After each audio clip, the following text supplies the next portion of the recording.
Bueno, yo creo que ya no van a entrar, o por lo menos ahorita ya con los que están vamos a empezar y ya después si ingresan, pueden ver la grabación también. Sí, dime, René. Profe, buenas tardes. Con respecto a esa actividad, algo así también me sucede a mí porque la tengo marcada igual que Ivette. Ah, ok. Bueno, ahorita que termine las califico y confirmamos, cuando termine la sesión, confirmamos con ustedes dos que sí está, por lo menos la de Ivette ya la vi. Ahorita confirmamos la tuya. Mientras vamos a Perfecto. darle salida a esto para que también, bueno, creo que ya nada más quedan ustedes dos. Ah, bueno. Entonces, bueno, vamos a comenzar. Estamos en la unidad 4 y vamos a revisar, a ver, permítanme, las buenas prácticas comunicativas. En este caso ya vamos a ingresar a la comunicación más actual, donde ya se utilizan tecnologías y el lenguaje empieza a, por un lado, tenemos un lenguaje mucho más extenso, pero también empieza a entrar en ciertos debates lo que es válido o no en una comunicación. Por lo pronto es necesario tenerlo presente para que sigamos comunicándonos de forma adecuada y podamos pues establecer una buena relación con nuestro interlocutor. Entonces, en esta unidad vamos a analizar las buenas prácticas de comunicación, tanto presenciales como digitales, en el campo de las relaciones humanas que permiten fortalecer las capacidades comunicativas del psicólogo en formación. Eh, Actualmente, como están y ya son vigentes, ya es parte de nuestra forma de vida cotidiana el utilizar las tecnologías para comunicarnos, es necesario que lo tengan presente porque muchas de las relaciones se llegan a dar en este terreno, en lo digital, incluso las citas, la coordinación para que no haya tiempos de espera y demás, generalmente se da por los medios digitales. Entonces, por eso es muy importante. Además de, claro, incluso hay consultas y citas a través de las redes sociales. Hay quien da citas e incluso da apoyo mediante WhatsApp o mediante videoconferencias. Entonces, es necesario que lo tengan presente para que lo integren a su estrategia profesional. Ahora bien, bueno, nada más para recordar el esquema de evaluación, ya se los he presentado en otras ocasiones y con esto ustedes pueden organizar mejor su entrega de actividades e ir viendo más o menos la ponderación que tiene en base a su promedio, al promedio que van obteniendo, porque en ocasiones nos piden que les pongamos una calificación ponderada, una calificación final, y mucho depende de estos valores, entonces para que hagan los cálculos adecuados. Esta es la visión panorámica de toda la asignatura, de las 4 unidades, y nos encontramos nosotros en la cuarta, donde tenemos dos actividades que entregar: la experiencia de aprendizaje, donde van a hacer un folleto sobre las buenas prácticas de comunicación. Vamos a platicar el incidente crítico que van a utilizar. En esta ocasión el incidente lo tienen que revisar directamente en los contenidos para que tomen el incidente adecuado. Por alguna razón, los de tecnologías no modificaron el incidente que está en las actividades y entonces pueden confundirse. Pero tienen que revisar el que está en contenidos para que ahora sí desarrollen su actividad. Lo mismo para el foro de reforzamiento. En los dos casos tiene que ver con la comunicación. En una es las buenas prácticas de comunicación. Ustedes van a establecer un medio para informar a una población y evitar la discriminación y las malas prácticas que llegan a tener en un sistema sanitario. En el otro, en el caso del foro, ustedes van a revisar lo que tiene que ver con la comunicación digital. Entonces, ahorita vemos las actividades que van a hacer rápidamente y si tienen dudas de cómo la tienen que hacer, lo comentamos. Bueno, tenemos un foro de dudas, como lo veíamos aquí atrás. En ese foro ustedes pueden mandar sus preguntas y ahí podemos socializar las respuestas para que no se repitan las estrategias de acompañamiento. Y bueno, las recomendaciones que siempre les damos al inicio y durante el curso es que siempre hagan un recorrido por el aula, en particular en el aula, en la unidad en la que se encuentran, para que revisen contenidos y a partir de los contenidos puedan ir construyendo sus actividades. Los contenidos finalmente son referencia, no son la única fuente que van a utilizar, pero sí son la referencia porque es nuestro eje temático de lo que estamos revisando en esta asignatura. Y bueno, elaborar sus actividades y entregarlas en tiempo y forma. Entonces, la unidad 4 lo que vamos a ver son estos 3 temas principales, que son los subtemas de las buenas prácticas comunicativas. Primero vamos a ver las recomendaciones para generar buenas prácticas de comunicación o prácticas efectivas de comunicación, luego la comunicación digital y finalmente buenas prácticas de comunicación digital. Entonces, bueno, ¿qué serían las buenas prácticas? ¿A qué nos referimos cuando hablamos de buenas prácticas comunicativas?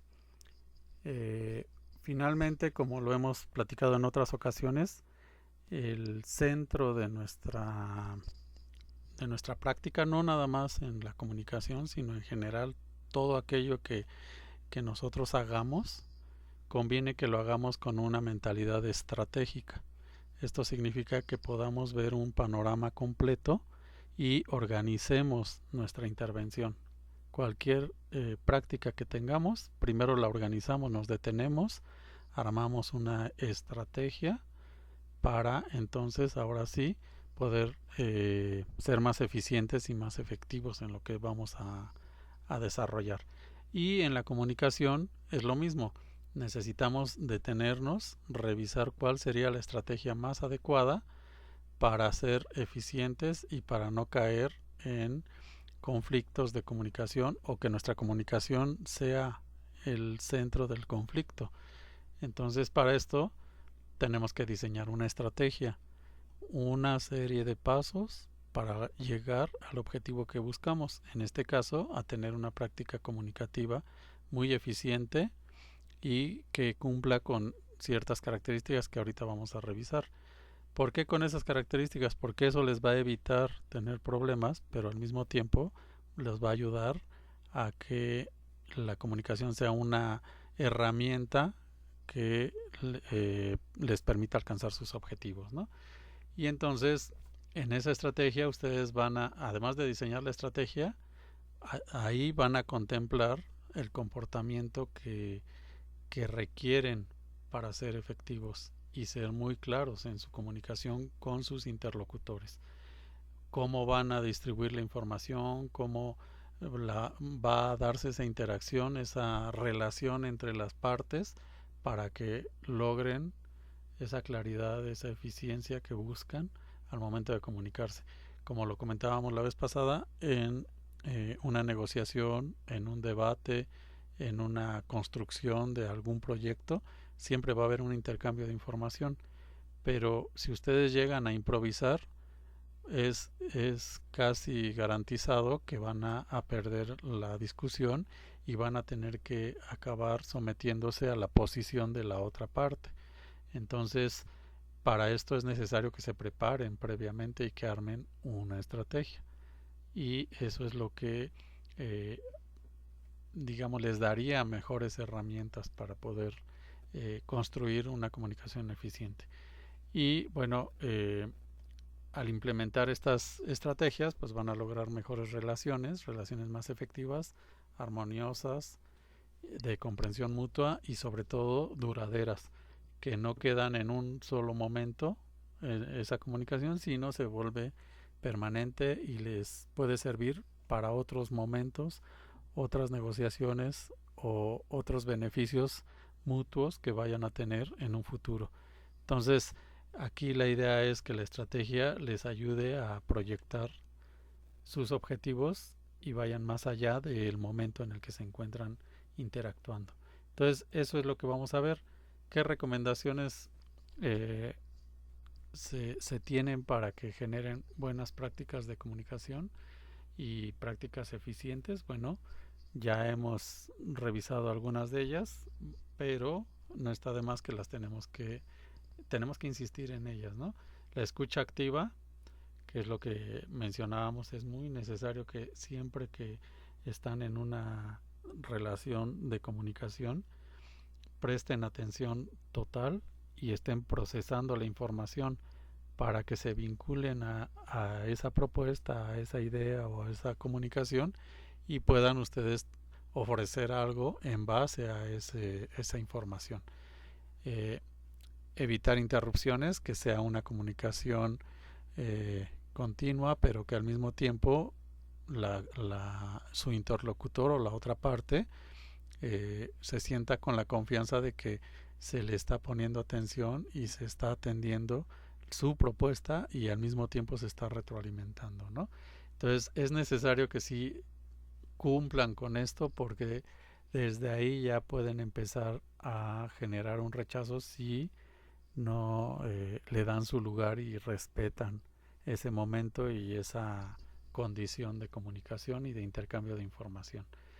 Ahora bien, la claridad y el ser claros y concisos lo van a lograr si se preparan previamente, si ya categorizaron bien la información, tienen los conceptos centrales que ustedes quieren poner en el centro, en la discusión, y que sobre de ellos va a versar toda la relación que se está dando con su interlocutor. Si ustedes no lo tienen claro antes, no pueden comunicar claridad ni ser concisos, precisos con sus interlocutores. Entonces sí es necesario que lo preparen con tiempo. Ser directos, ir a los puntos. El ser directo no necesariamente significa ser agresivo, pero sí tienen que ser concretos porque tampoco tienen o cuentan con el tiempo, eh, digamos, a disposición total de la otra parte. Puede llegar un momento en el que tanto le dieron vueltas al tema que pues acaba la otra parte desesperándose y bueno, ya se va perdiendo esa confianza y esa atención.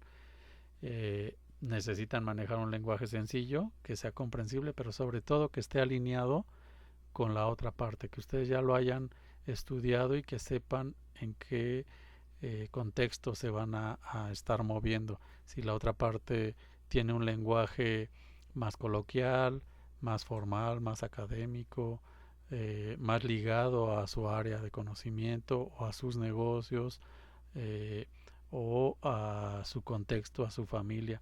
Eso es lo que ustedes más o menos van a ir identificando, ya sea previamente que lo investiguen o en el mismo diálogo introductorio se van dando cuenta de cuál es el contexto en el que se encuentran para que entonces ustedes puedan eh, comunicarse adecuadamente en base a las características de su interlocutor. Y bueno, sí, resumir los puntos clave para que entonces se note los conceptos que son centrales y los conceptos que están subordinados, cómo están organizando ustedes ese mapa mental en ustedes y lo están comunicando adecuadamente. Entonces esto lo deben de preparar con tiempo, no pueden llegar e improvisar a menos que tengan un dominio total de ese tema o de esos temas y ya más o menos usan las mismas estructuras de organización de la información, las mismas estructuras de pensamiento y entonces la puedan desmenuzar ante su contraparte. Pero si no es así, siempre conviene, aun cuando sean especialistas en el tema, prepararlo antes, asegurarse que es lo que ustedes quieren comunicar y a partir de eso, bueno, ya llegar con mayor seguridad y más firmeza a su reunión. La empatía que muestren tiene mucho que ver con esto que acabamos de mencionar, tanto la claridad con la escucha activa y el respeto que tengan por la otra parte. Si ustedes lo investigan y lo conocen muy bien, pueden ir mezclando información de la otra persona dentro de lo que están dialogando o que están intercambiando. Entonces, para esto pues necesitan tener comprensión de la otra parte en su totalidad. Entrar en este juego de roles en la cual ustedes se ponen en la posición de la otra parte, se ponen en sus zapatos y a partir de eso perciben a la otra parte tal cual es, y entonces ya pueden tener una mejor comunicación y la pueden ir ajustando en función a las necesidades del diálogo. Pero si no lo perciben, si están distantes, entonces puede haber una ruptura y cada quien está dialogando a su manera y nunca hay un entendimiento, y entonces eso tampoco favorece mucho a las buenas prácticas. El feedback es esta retroalimentación permanente, es necesaria dentro de ese diálogo, que si la contraparte opina algo y ustedes están muy pendientes y con esta actitud de intercambio, entonces pueden retomar las ideas, replantearlas y regresarlas. Y eso a la otra parte le da también confianza de saber que ustedes están atentos y le están retroalimentando. Incluso puede ser que hasta enriquezcan las propuestas que les están haciendo y la que ustedes están haciendo. Entonces las van mezclando y ahí pueden lograr un mejor resultado. Y eso sí, siempre con respeto, no con la intención de someter a la otra parte, sino de justamente retroalimentar y engrandecer el diálogo, ¿no? Y bueno, en cuanto a su lenguaje corporal, es que me pareció escuchar que alguien iba a entrar, pero bueno, en cuanto a su lenguaje corporal, también lo tienen que trabajar previamente, tienen que identificar cuál es el lenguaje corporal, el lenguaje verbal, e incluso si llevan algún material de apoyo escrito, pues también tienen que prepararlo con tiempo para que esté vinculado con la otra parte, para que haya esa confianza y esa empatía que se llegue a dar durante el diálogo. Y bueno, todo esto, como les decía, lo tienen que preparar siempre previamente, deben de estar listos y ensayándolo. Decía uno de los dirigentes de una incubadora que él, antes de tener la incubadora, cuando empezó a ser emprendedor, se fue a Estados Unidos y se dedicaba a bajar recursos de las organizaciones para algunos proyectos. Y él justamente lo que recomendaba era esto, que antes ustedes hagan su ensayo de la relación que van a tener en el momento con quien le van a ir a pedir recursos, y lo estén ensayando, lo estén practicando como si lo tuvieran enfrente, constantemente, como si fuera una obra de teatro. Están permanentemente ensayándolo e identificando cuáles son los puntos débiles de su diálogo, de los puntos que ustedes van a poner sobre la mesa, y eso les va a ayudar a familiarizarse con pues la forma en que se van a comunicar. Van a poder identificar todos sus lenguajes, como les decía, el corporal, el verbal, sus movimientos, si llevan material también. Entonces todo esto lo tienen que contemplar previamente, y ya una vez que lleguen, pues ya están familiarizados con el momento, y entonces empiezan a aplicar estas otras estrategias que se van adaptando en función a la relación que se está dando. Ahora bien, la comunicación digital, ahí ya tenemos otras condiciones. Ahí uno cree o uno se queda con la apariencia, dirían en filosofía, y sobre todo el origen en la filosofía hindú, dirían nos vamos a encontrar con el velo de Maya.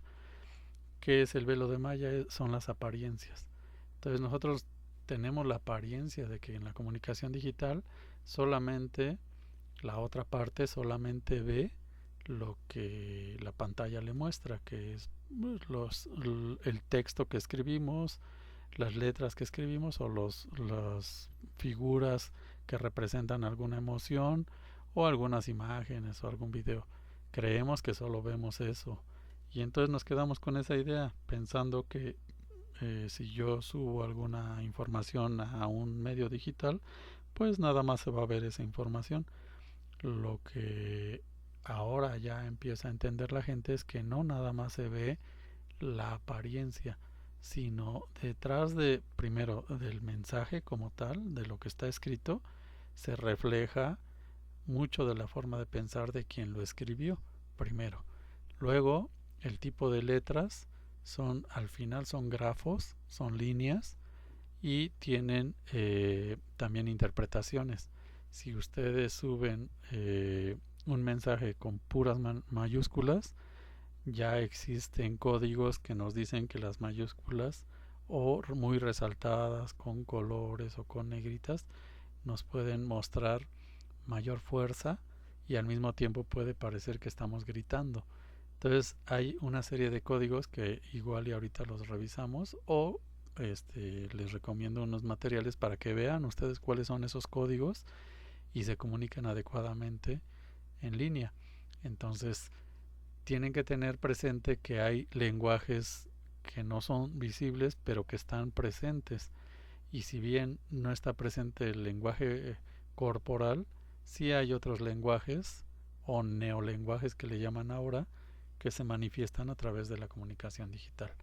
Entonces, por eso fue muy importante el hecho de que las compañías que ahora controlan todas las redes sociales y las aplicaciones se dieron cuenta que cuando alguien subía información a la nube o socializaba información, de repente pues parecía que esa era la parte importante que consultaba la gente, la información que era la información principal, la información visible. Sin embargo, después de estudios que hicieron de estos mensajes, se vinieron a encontrar con que los más importantes eran los comentarios que se hacían de ese mensaje. Si alguien subía un video, todos los comentarios que se hacían en la parte de abajo eran más importantes que el video mismo, porque entonces el mensaje transmitía todas las emociones o toda la aceptación o el rechazo y hacía comentarios y desmenuzaba esa información. Entonces surgió un área de investigación relacionada con las emociones mostradas en las redes sociales, pero sobre todo las emociones de los que revisan ese material. Entonces, afortunadamente, en paralelo, la tecnología se abrió y empezaron a encontrar herramientas para procesar datos masivos, grandes cantidades de datos, y entonces utilizaron estas herramientas para procesar todos los comentarios que hacía la gente y empezar a analizar cuáles eran las sensaciones más representativas que estaban manifestándose en esa comunicación específica, ya sea un video, ya sea un podcast, ya sea algún organizador gráfico, alguna fotografía, etcétera, todo lo que se comparte en línea y que es susceptible de ser comentado. Entonces, esta nueva técnica o estrategia se llama análisis de sentimientos.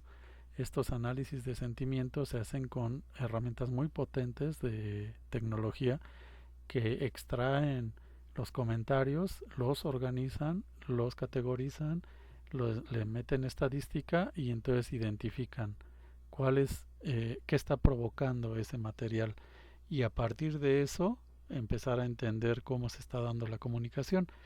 Todo esto, por supuesto, quienes han financiado con mayor fuerza pues son los intereses comerciales, las mismas aplicaciones, pero también aplicaciones de ventas. Por ejemplo, si ponen a disposición un producto y existen comentarios, entonces con eso se van a dar cuenta de la tendencia de ventas en ese producto.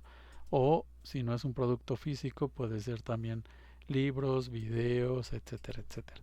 Incluso nosotros hacemos un cierto análisis de sentimientos de manera más empírica y más cotidiana cuando entramos, por ejemplo, a una aplicación de ventas, vemos un objeto o algún producto que nos interesa, algún servicio que nos interesa, y para que nos sintamos más seguros de que ese servicio cuenta con la calidad, la aceptación y demás, nos vamos a los comentarios de abajo.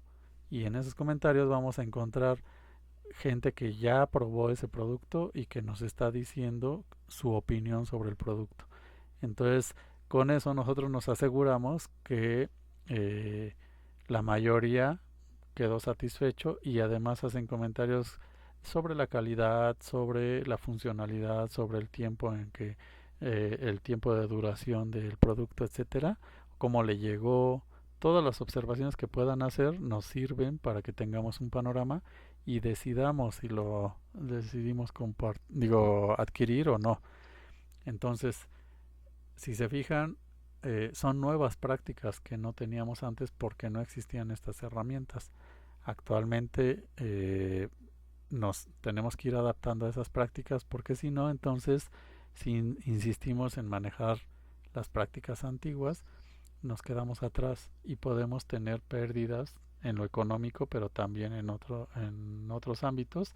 Por ejemplo, que compramos un producto y no hayamos observado los comentarios y a lo mejor en los comentarios pues nos dicen que eso era una estafa, por ejemplo, o que sí llegó el producto pero es de muy mala calidad y no les duró, no cumple con las características que se publicaron, etcétera, etcétera. Entonces, esa estrategia de análisis de sentimientos, hay estudios que se dedican exclusivamente a eso, e incluso hay organizaciones que para financiar sus aplicaciones abren el internet, por ejemplo, en el Metrobús, en el metro, en los camiones o en la calle, encontramos que dice internet gratuito. Uno va, se conecta y cede los derechos sobre nuestra información, o sea, sobre mis contactos, sobre los datos que estoy compartiendo, y a cambio ellos me dejan usar el internet. Esos datos ellos los procesan y entonces los venden, y con esa información comercializan productos para quienes tengan interés en mis datos. Entonces, todo eso es una nueva un nuevo universo de comunicación, y tenemos que tenerlo presente porque si no podemos ya sea detenernos y no hacer uso de ellos, que sería lo menos, hasta llegar a caer en un problema por no tener presente que estamos cediendo derechos, ¿no? Entonces, todo esto, ¿para qué nos sirve? Para que tengamos conciencia de todo ese ecosistema de aplicaciones y de herramientas y de medios de comunicación, y también podamos utilizarlos adecuadamente, ya sea para nuestra práctica profesional o para nuestra práctica cotidiana de nuestra vida diaria. Entonces, tenemos una comunicación digital que es instantánea y accesible, como lo podemos ver en las características. Se puede llegar a grandes audiencias sin necesidad de una gran inversión de recursos, pero sí conociendo los medios de comunicación y utilizándolos adecuadamente. Se cuenta con una gran diversidad de formatos que, por cierto, estimulan muchas formas de aprender, que puede ser kinestésica, o sea, interactiva, como los videojuegos, que también tienen una aplicación didáctica en algunos casos, y o los videos o los audios. Entonces ya depende del tipo de aprendizaje que tenemos, es el tipo de formatos que podemos utilizar. Entonces tenemos una diversidad más amplia que va más allá de lo que antes era el lenguaje cotidiano, el lenguaje verbal, el visual y audiovisual, que sí estaba monopolizado por los grupos que tenían la tecnología. No cualquiera tenía acceso al manejo y a la creación de productos de video, de audio, y en algunos casos de imágenes, como para socializarlos. Ahora sí, ahora es muy fácil. Y entonces eso trae nuevos retos para la humanidad en su conjunto, porque así como pueden beneficiarnos, también pueden amplificar algunos vicios y algunos problemas de la humanidad. Entonces, eso se irá regulando, ya sea que los gobiernos y las organizaciones lo regulen o por competencia también se regulará. Finalmente, lo que nos queda es que tenemos que estar conscientes de ello y poderlos manejar adecuadamente, saber que está esta diversidad y ver cómo lo integramos a nuestra estrategia de comunicación para que entonces lo podamos canalizar y en nuestra posición como profesionistas, en este caso de la psicología, pues nos ayuden a potenciar nuestras intervenciones, ¿no? Básicamente esa es la intención, que nos ayuden a potenciar la intervención y que estemos conscientes de todo ello para que también nos hagamos responsables del manejo, de la preparación que tenemos que tener en términos técnicos de este tipo de herramientas. Entonces, ¿qué ventajas nos da? Bueno, la facilidad para compartir información, ya lo decíamos, con un teléfono, con un equipo de cómputo, con una conexión, ya tenemos un conjunto de herramientas muy potentes. Ya dependerá de nosotros el manejo técnico y las habilidades que logremos adquirir, pero finalmente lo que va a dirigir la penetración de nuestro mensaje es la estrategia que tengamos. Podemos construir e improvisar un mensaje, lanzarlo y no va a tener el impacto, o si lo llega a tener no lo podemos predecir y entonces no podemos estar preparados para ello y nosotros mismos podemos autosabotearnos, ¿no? Entonces sí tenemos que tener presente que debemos de prepararnos para hacer uso de estas herramientas. Nos permite la colaboración, que es sincrónica o asincrónica. Puede ser presencial, bueno, más bien en tiempo real, que estemos comunicándonos como lo estamos haciendo ahorita, y puede ser asincrónica. Sus compañeros o ustedes mismos descargarán el video o lo verán en línea y no necesariamente es en este instante, puede ser mañana o al rato o en 5 días. Entonces, esa es otra de las ventajas que nos permite la colaboración a distancia. Otra es el registro de conversaciones para futuras referencias. Ustedes pueden guardar la conversación y en un futuro volverla a revisar, estarla trabajando, utilizarla como una eh, experiencia que les va a enseñar cómo mejorar ese momento, y cuando se vuelvan a encontrar con una situación parecida, ustedes ya están preparados porque ya tienen ese antecedente y lo tienen guardado y lo van desmenuzando y lo van trabajando, y ahora sí cuando se vuelva a presentar la ocasión ya tendrán mayor experiencia. Esas son ventajas que podemos aprovechar. Algunas de las ventajas, hay muchas más y ustedes las conocen mejor porque ya manejan estas herramientas por el simple hecho de estar en esta carrera, ¿no? Ahora, ¿qué desafíos tenemos? Como les decía, hay muchos vicios, hay muchas distorsiones que también pueden ser potenciadas por estas nuevas tecnologías de comunicación. La malinterpretación por falta de lenguaje corporal.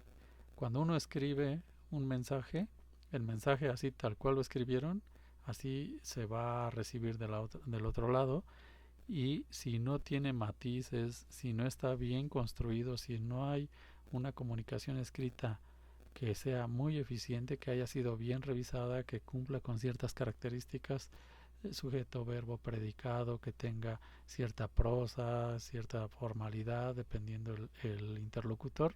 Entonces, cuando llegue al interlocutor y lo lea, él también tiene su propio contexto y las palabras que está leyendo le pueden generar una interpretación.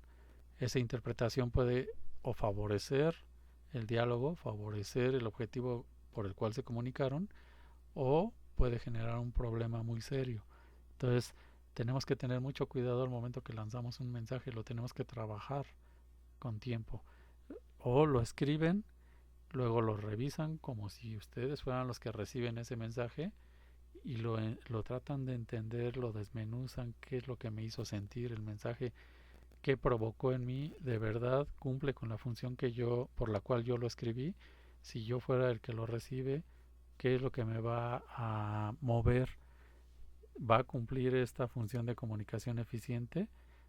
Y entonces, ahora sí, lo reescriben, lo trabajan, le cambian una palabrita, alguna otra, alargan el texto, lo hacen más corto, etcétera, le dan estructura, y cuando ya lo leen y ven que cumple con la función, si ustedes fueran los que lo reciben, ahora sí lo pueden mandar.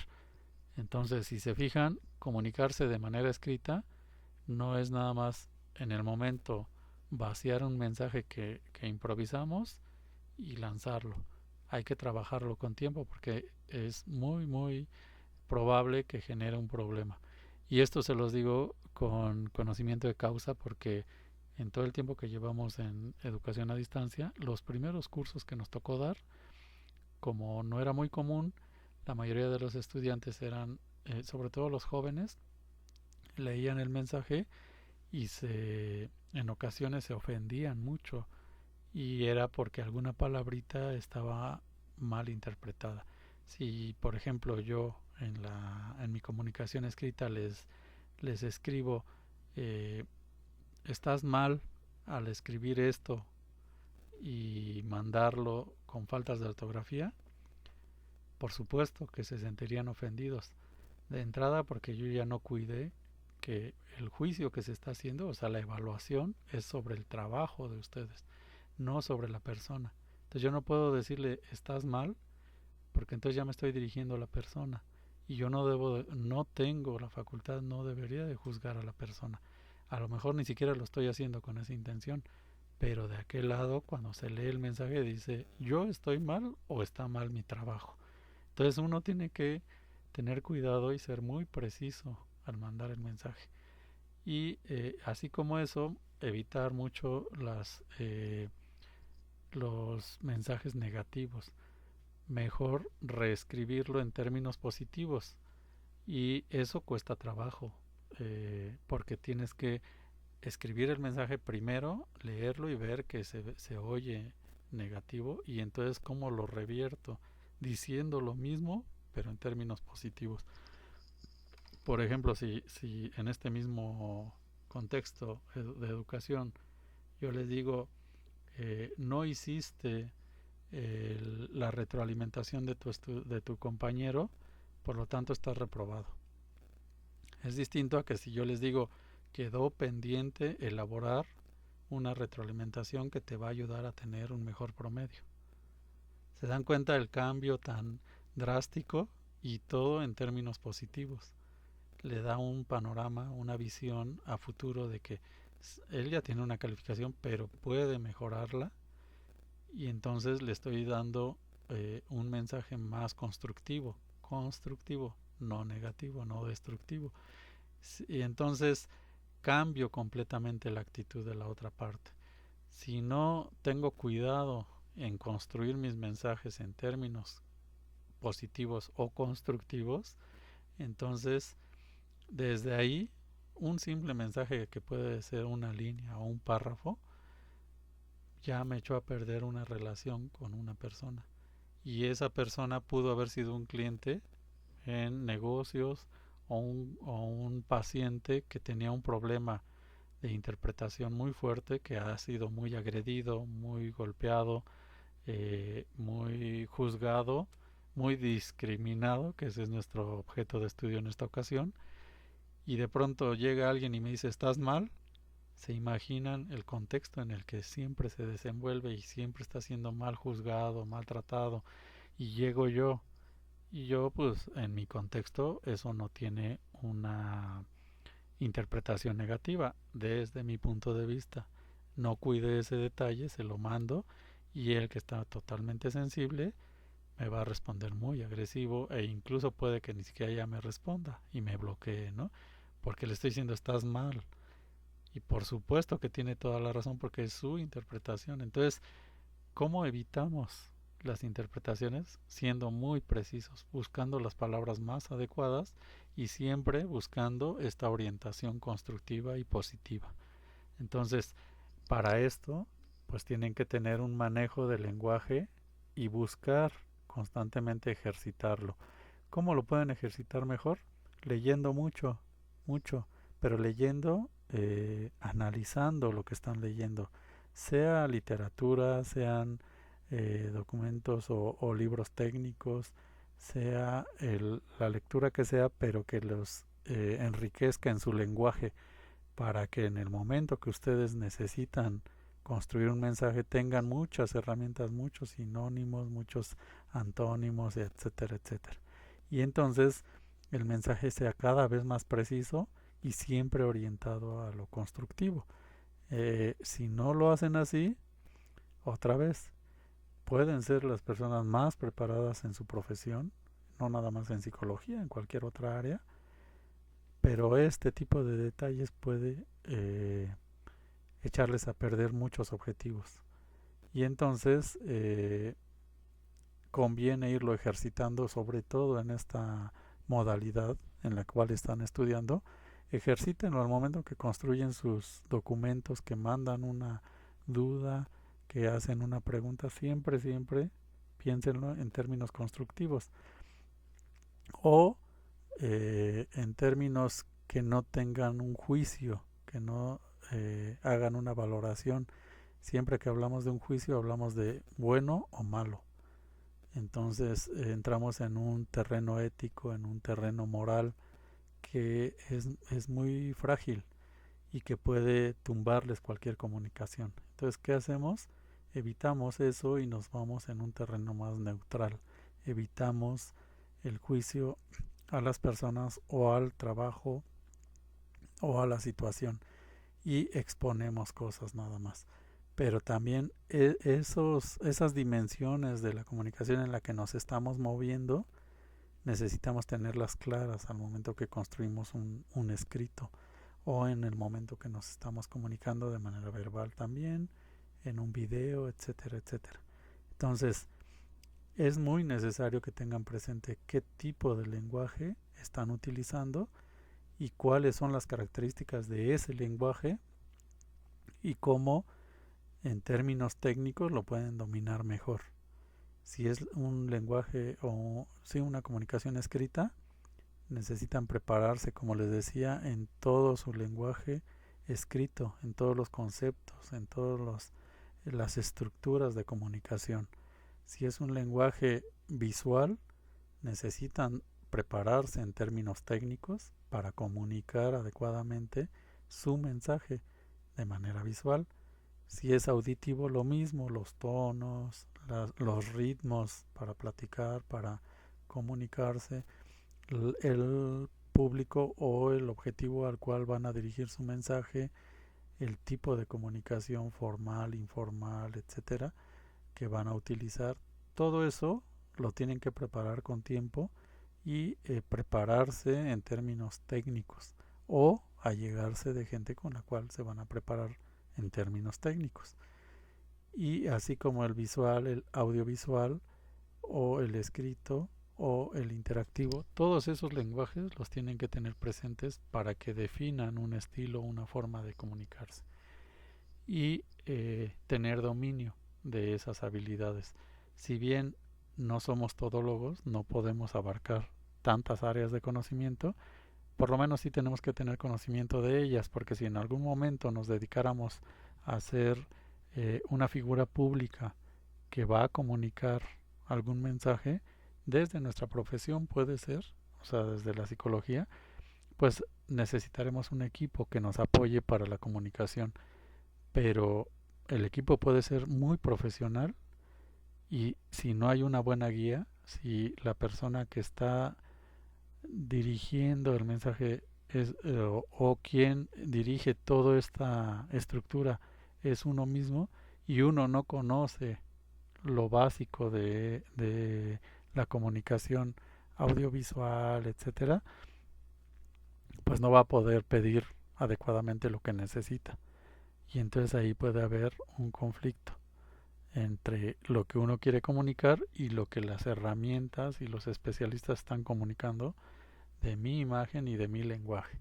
Entonces, es necesario que se involucren, que empiecen a explorar estos terrenos y que en términos técnicos y siempre como herramientas para su profesión. Acuérdense, la intención es que puedan potenciar sus intervenciones en los niveles que estén masivo, ya sea para grupos, ya sea para individuos, ya sea para colectivos, etcétera, etcétera, ¿no?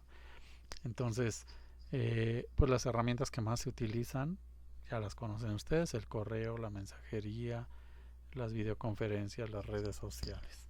En este caso también las plataformas educativas. Hay plataformas que no son educativas y que también nos sirven. Los navegadores también tienen muchas herramientas para comunicarnos y para procesar información. Las herramientas que tenemos instaladas en la paquetería de nuestro equipo también nos ayudan mucho para que podamos amplificar un mensaje. Cuando empezamos en esto de la educación a distancia, más o menos en 2007, no teníamos un editor de texto en Moodle y entonces en la plataforma educativa, y el texto era plano, un mismo tipo de letra, era continua, no podíamos hacer espacios ni separar un párrafo de otro, era continua el texto. Entonces cuando lo mandábamos, pues el estudiante eh, llegaba un momento en el que se hartaba de leer lo que decíamos, porque pues eran muchas letras, no tenía como cierta estructura visual y demás.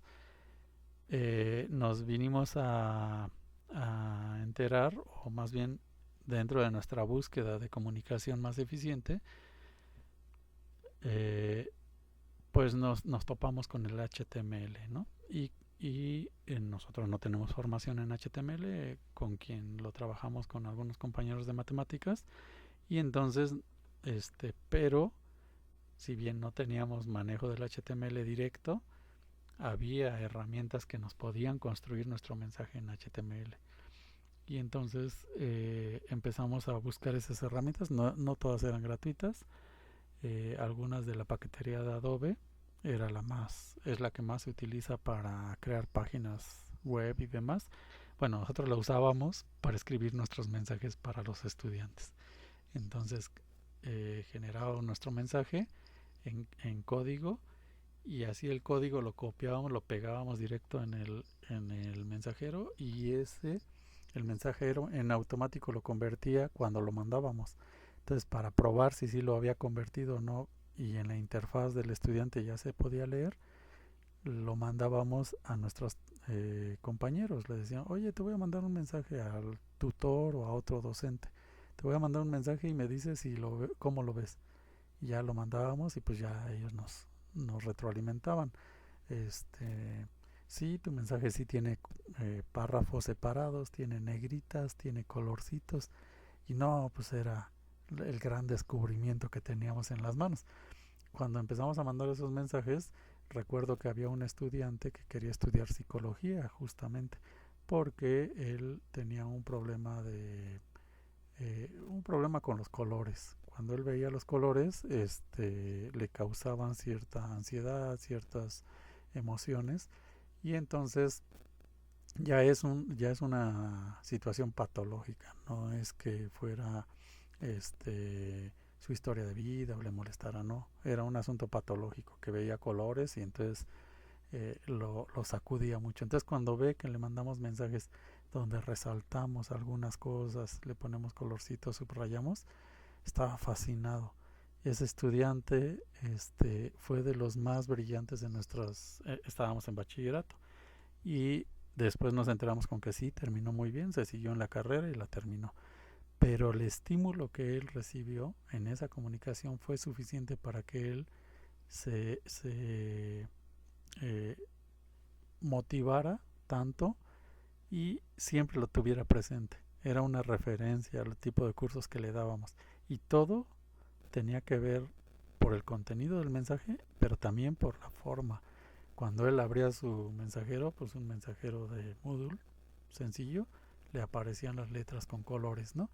Entonces, Sí era mucho trabajo porque cada mensaje lo teníamos que pasar por todo un proceso y ya poderlo enviar. Cuando publicamos nuestras planeaciones, cuando publicamos nuestros foros, eh, nuestros mensajes de retroalimentación y demás, pues se tiene que procesar toda esa información en el navegador, en el editor de texto, etcétera, etcétera, para poderlo publicar. Entonces nos tardábamos mucho para mandar uno o dos mensajes, pero el resultado era muy interesante, muy, muy interesante. Y esas generaciones se siguieron, quienes pensaban que ni siquiera iban a seguir estudiando, bueno, al final acabaron las carreras y demás, siendo que venían de bachillerato. Bueno, ese es un ejemplo de cómo en ese momento, bajo esas circunstancias, podíamos impactar bastante a nuestros interlocutores. Y lo hacíamos con un mensajero común, lo que ahora hace WhatsApp, por ejemplo, que ya permite que, o más bien ya tiene herramientas para poner negritas, para poner algunos colores, para clasificar los mensajes. Esas cosas que parecieran tan simples, esas herramientas, perdón, que parecieran tan simples, cómo es que le dan mucha textura, mucha organización, estructura a nuestros mensajes, a nuestra comunicación individual o colectiva, y a la gente la estimula.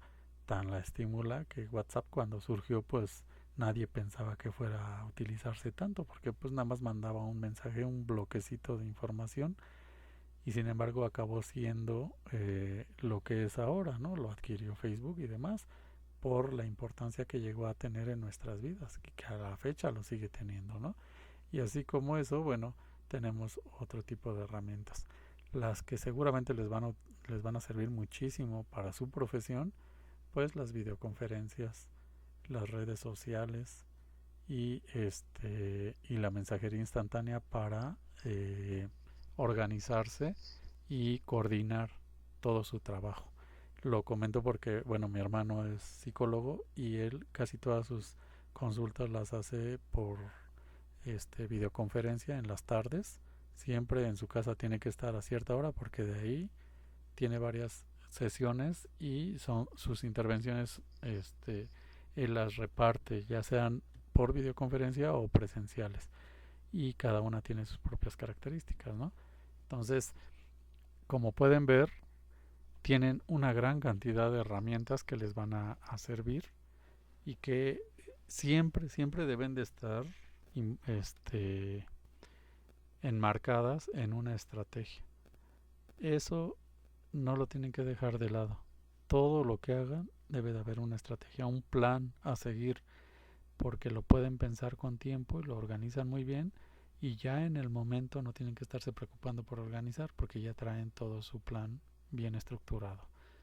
Ahora bien, eh, tenemos este tipo de herramientas también, las etiquetas de correo electrónico, eh, cómo pueden estructurar sus mensajes mejor en un correo que no sea tan agresivo, pero al mismo tiempo que no los agobie con tanta información que llega el momento en el que ya no quieren leerlo. Su interlocutor a lo mejor ya está cansado, está trabajando en monitor todo el día y de pronto le llega un mensaje kilométrico, pues simplemente le pasa el ojo y lo que logre captar y ya. Entonces sí hay que ser muy eficiente en cómo construimos nuestros mensajes. El uso adecuado de las herramientas, como les decía, dentro de una estrategia siempre. Pensar en el otro, respetar esos horarios. No es lo mismo mandar un mensaje de WhatsApp en el instante que mandar un mensaje de correo electrónico y esperar hasta que lo conteste. O hablar por teléfono, en ese ya es inmediato en la comunicación que estamos pidiéndole a la otra parte. De eso, a mejor mandarle un mensaje y decirle: necesito hablar contigo, cuando tengas el tiempo disponible me avisas y nos comunicamos, y estoy respetando sus tiempos, sus espacios, sus horarios, a que directamente le hablo y a lo mejor interrumpo alguna actividad que tiene o me veo muy invasivo. Dependiendo la circunstancia es el tipo de mensaje que van a enviar y, van a lograr una mayor eficiencia con esto, ¿no? Ahora, tienen que tener presente siempre la protección de datos y la privacidad, leer todas las condiciones en las cuales nos estamos involucrando con una aplicación o con alguna herramienta para que no caigamos en problemas generados por nosotros y por la falta de prácticas o buenas prácticas, ¿no? Eh, y bueno, la etiqueta igual y voy a publicarles algunas ligas sobre etiquetas, pero hay una, por ejemplo, que es para jóvenes, para redes sociales, donde les explican todos los detalles. Si vas a participar en un foro, cuáles son las condiciones de un foro, si vas a participar en una wiki, si vas a participar en redes sociales, en mensajería instantánea o en correo electrónico, cuáles son las reglas de etiqueta de cualquier mensaje escrito, y algunas de ellas pues están aquí. Evitar el uso de las mayúsculas. Si no es necesario, pues mejor manejar la ortografía básica, que es con mayúsculas y minúsculas dependiendo del punto, dependiendo la coma, etcétera, y los ritmos que queremos darle a nuestro texto. Y bueno, estos son solo 3 puntos, pero la etiqueta es muy grande. De preferencia, yo les recomiendo consultar una etiqueta más académica donde les dan esas reglas, cómo organizar sus trabajos, cómo comunicarlos, etcétera, etcétera. Ahí lo pueden encontrar. Se llama justamente netiqueta porque es la etiqueta de la internet o de las redes. La Universidad de España, la UNED, Universidad Nacional de Educación a Distancia de España, generó una etiqueta y la están actualizando constantemente, y esa ha sido una muy buena referencia. Pero también en México tenemos una, Eduteca tiene otra, etcétera. Hay varias. La UNAM tiene, bueno, generó una, y hay una para jóvenes, como les decía, que tiene que ver más con redes sociales. Y bueno, también preparar, cuando van a trabajar en videoconferencias, tienen que preparar sus diapositivas o su material que van a compartir, la estructura de sus mensajes, y todo enmarcado, como les digo, en la estrategia de la comunicación que van a establecer en ese momento. Entonces, básicamente estos puntos son los que vamos a revisar del temario de las buenas prácticas comunicativas, que son estos 3 puntos, y que es parte de los contenidos que tenemos en la unidad 4. Ahora bien, ¿de qué se tratan nuestras actividades? Bueno, tenemos el problema prototípico, donde vamos a revisar todo aquello que tiene que ver con la discriminación y sobre todo los grupos vulnerables que sufren discriminación. Ese es el universo de la población sobre la cual vamos a enfocarnos para tratar de aterrizar todo lo que estamos aprendiendo en esta asignatura y en esta unidad en particular. Y de ahí tenemos una muestra más local, más cercana, en la cual tenemos nuestro incidente crítico, que es una situación específica, una situación problemática, pero más que problema, más bien una situación que nos permite ejercitar lo que estamos revisando.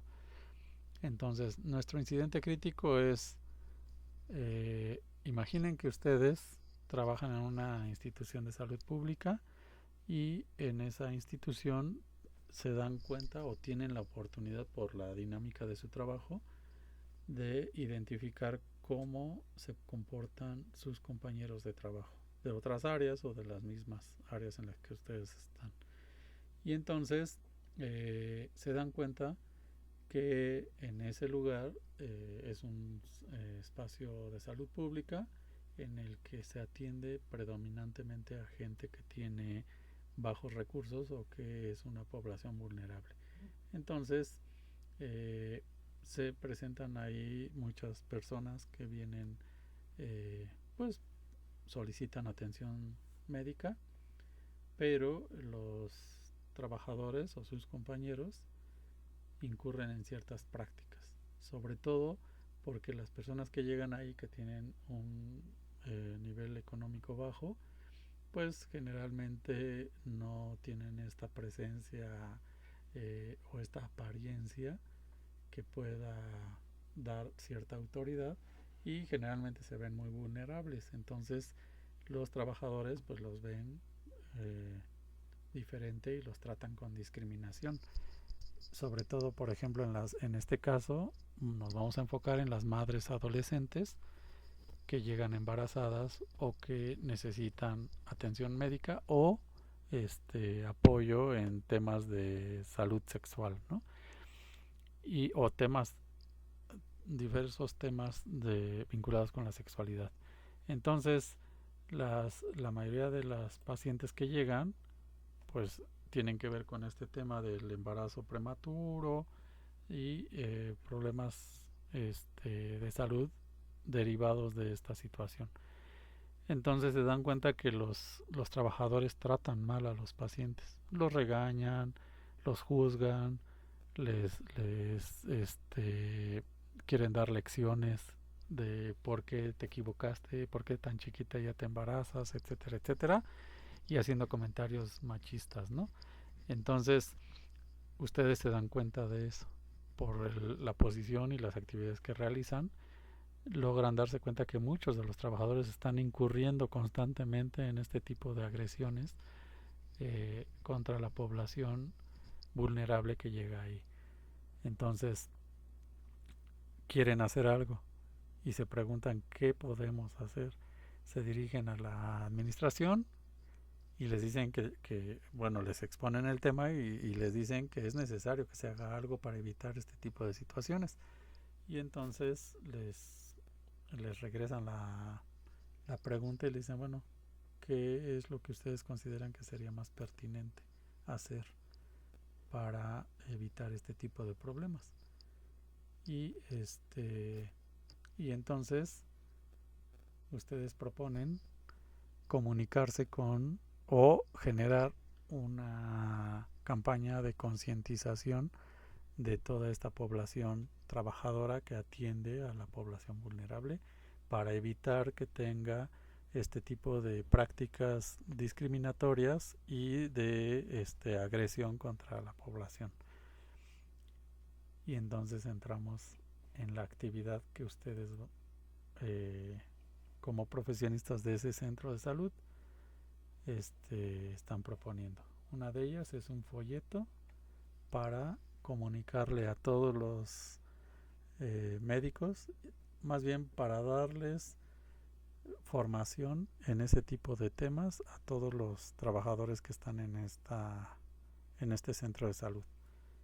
Entonces, el propósito de la primera actividad que van a hacer ustedes de la experiencia de aprendizaje es distinguir las principales recomendaciones que permitan generar una buena comunicación entre personas a fin de contar con una herramienta que permita relacionarse de una manera asertiva en el campo profesional del psicólogo.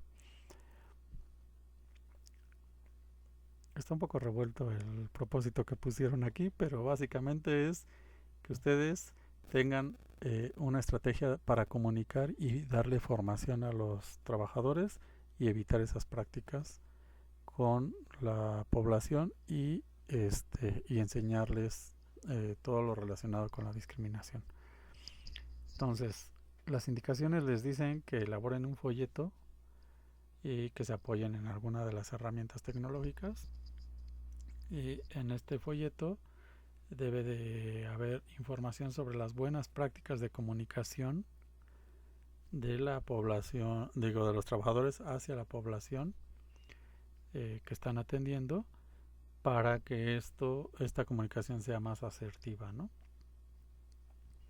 Y en el folleto pues les recomiendan que desarrollen estos puntos: la definición de comunicación e interacción humana, lenguaje verbal y no verbal, definición de conflicto comunicacional, para que se hagan conscientes de que la forma en que se están comunicando con sus pacientes o con los la población vulnerable que está llegando al centro de salud está siendo conflictiva y está provocando problemas. Entonces van a poner esa definición con esta intención de comunicar qué significa un conflicto comunicacional y les van a recomendar 3 buenas prácticas para enfrentar los conflictos comunicacionales. Entonces, 3 buenas prácticas que les pueden servir para tener una comunicación más efectiva y más eficiente con sus pacientes o con la población que está llegando al centro de salud. Perdón, creo que ya les puse aquí el acordeón. Entonces ustedes, como pueden ver, ya lo tienen, ya pueden recomendar esas buenas prácticas en su folleto. Entonces, me regreso y esto es lo que van a hacer en su experiencia de aprendizaje. Van a diseñar un folleto en el cual van a comunicar esto con un lenguaje accesible, pero preciso, con conceptos de la carrera y de la asignatura.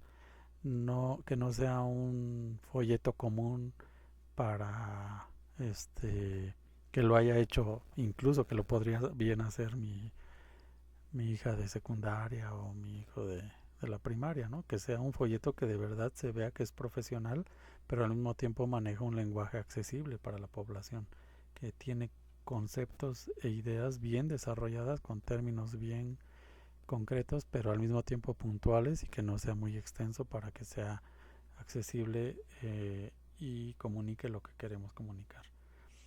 Si necesita que le pongan alguna fuente por ahí, en pequeñito, si necesita que la información que están poniendo esté bien referenciada, a lo mejor al final en la parte de atrás tenga ahí una lista de algunas fuentes de información que garantizan que lo que ustedes están diciendo tiene un respaldo y no es una ocurrencia que se les vino a la mente y que lo copiaron y pegaron de algún lugar, ¿no? Que sí tenga esa intención de comunicar. Y bien pueden utilizar Canva, por ejemplo. Ya Canva les da algunos formatos ya prediseñados para que ustedes los llenen, pero ya depende de su creatividad para que desarrollen su folleto. Sí tiene que cumplir con estos puntos, por lo menos estos 4 puntos bien desarrollados y de manera concreta. Esa es la primera actividad que harían. La segunda actividad que harían con la población es un foro.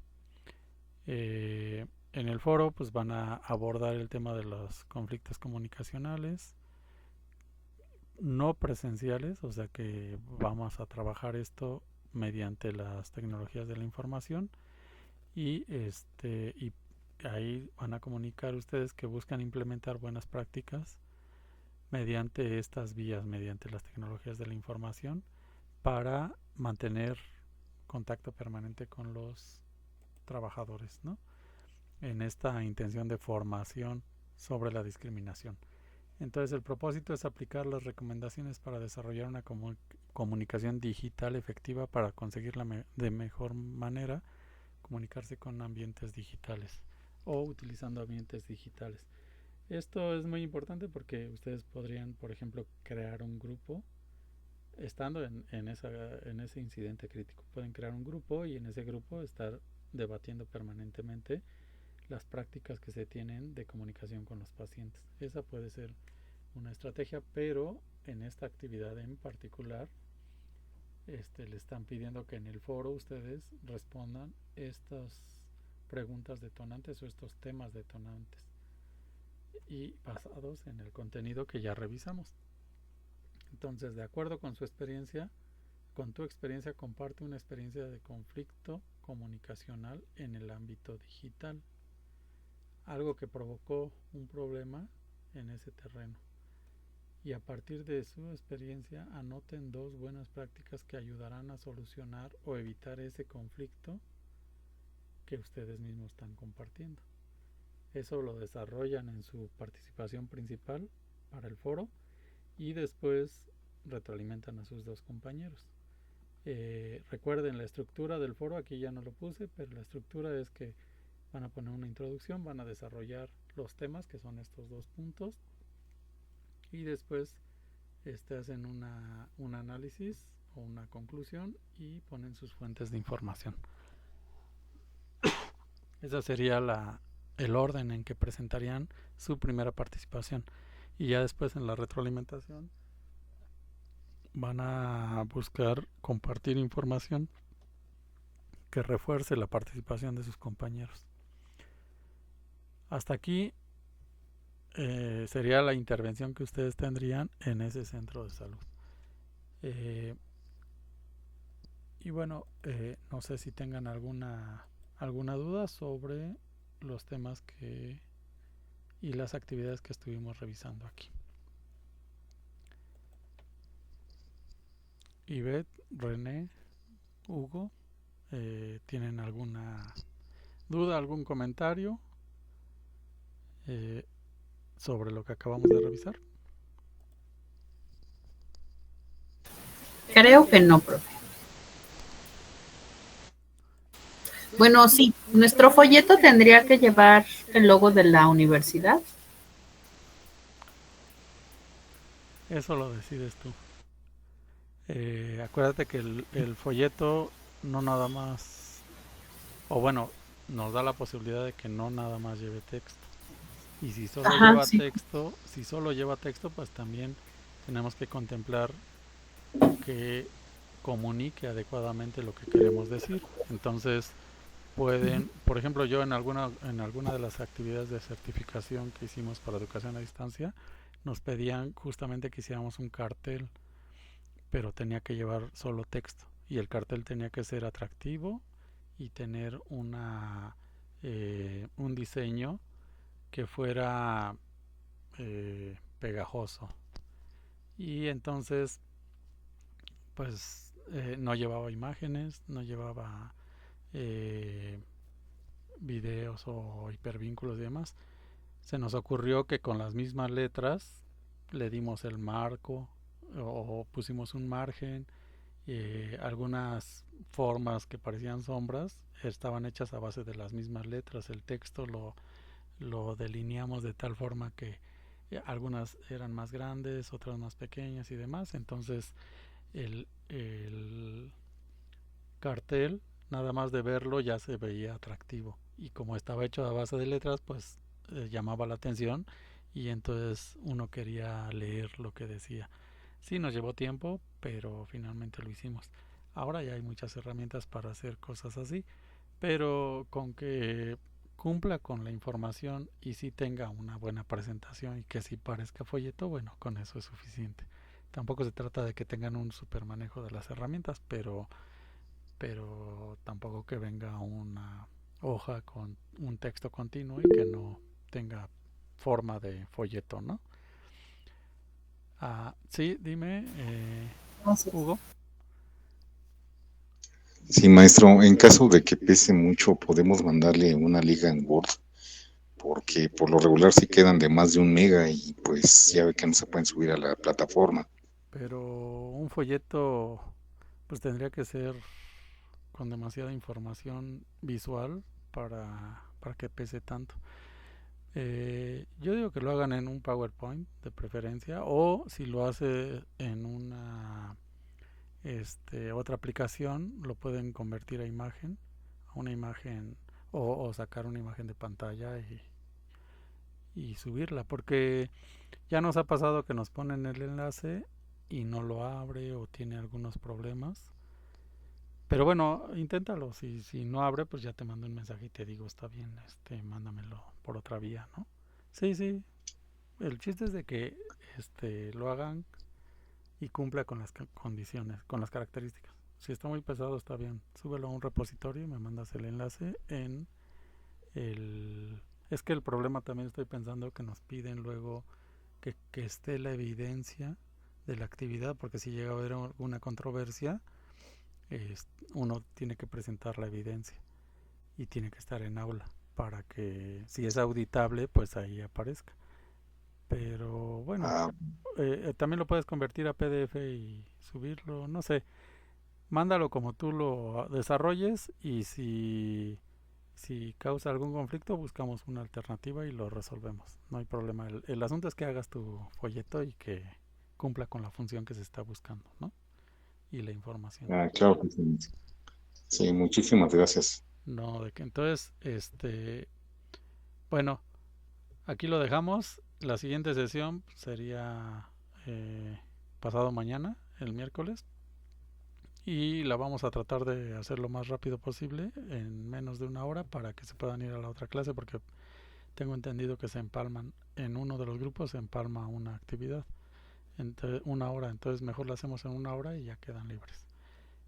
Sobre todo para revisar dudas, actividades, y si quieren volvemos a ver lo de estas dos tareas. Si tienen dudas y si no, bueno, pues elaboramos una presentación rápida y ya nos vamos. Entonces, hasta aquí dejamos la sesión. Muchísimas gracias. Perdón. En un momento más. Decía yo que muchísimas gracias. Ok. Bueno, en un momento más le subo la grabación y la comparto para que la tengan ahí disponible. Gracias, profe. No, gracias. Hasta luego. Hasta luego. Cuídense mucho. Hasta luego, maestro. Gracias. Hasta luego.